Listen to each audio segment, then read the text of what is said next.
Hi, this is Karen Collins with a screencast, this time on video and moving images using Vcasmo. I actually selected Vcasmo as a default because everybody else seemed to be doing Animoto, and I know the professor wanted us to try to have a variety of resources to review. So, Vcasmo. On the good side, it didn't require you to download it, although I ended up downloading it because it seemed like it worked easier than using the online version. But at least it was free, so that was in its favor. Right away, though, I started to run into problems. Number one problem being that I tried to upload a video that I had on YouTube, only to discover or to be told that it was the wrong format. Already I'm thinking, okay, this is going to be too difficult for me to deal with. It doesn't say anything about how to change the format, the file format.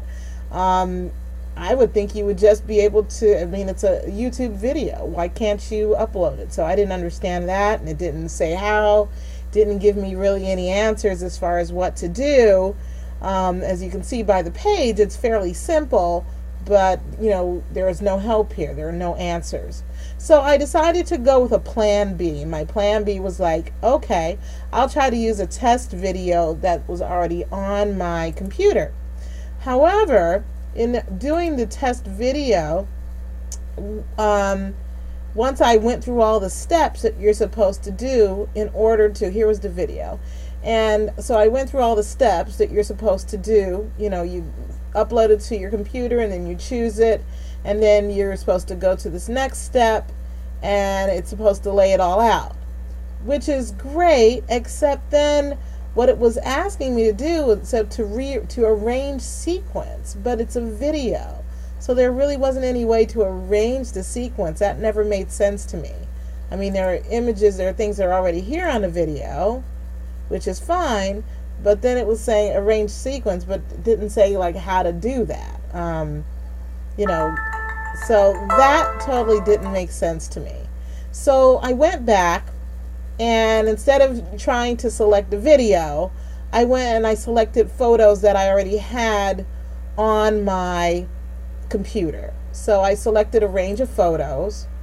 That seemed fairly easy, and it seemed fairly easy to get them over here, and then just clicking on them here like so, and being able to select them to be shown. And then you move over here and they're laid out like in a line.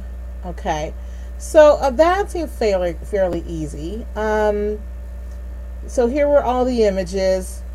And then these arrows, what you're supposed to do, it doesn't really say what you're supposed to do. It says click the slide, can sync to current video time.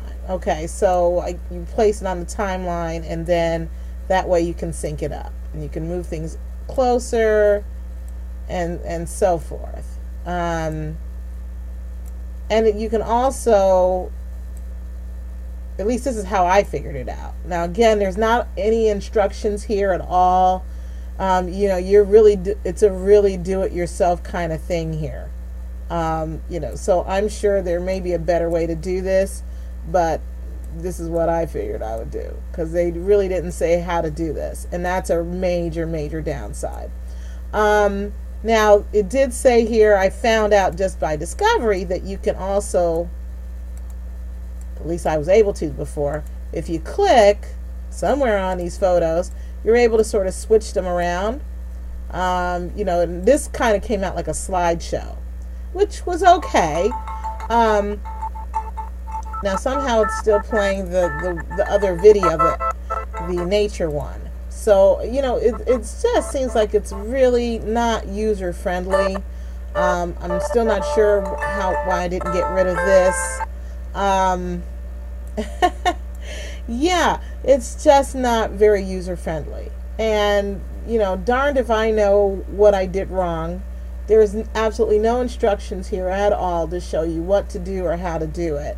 So I certainly wouldn't recommend using this. I mean, maybe people who are more technologically adept would be able to handle this, but for a newbie like myself who's already technologically gun shy, this would definitely not be a program that I would recommend. Okay, thank you. Bye.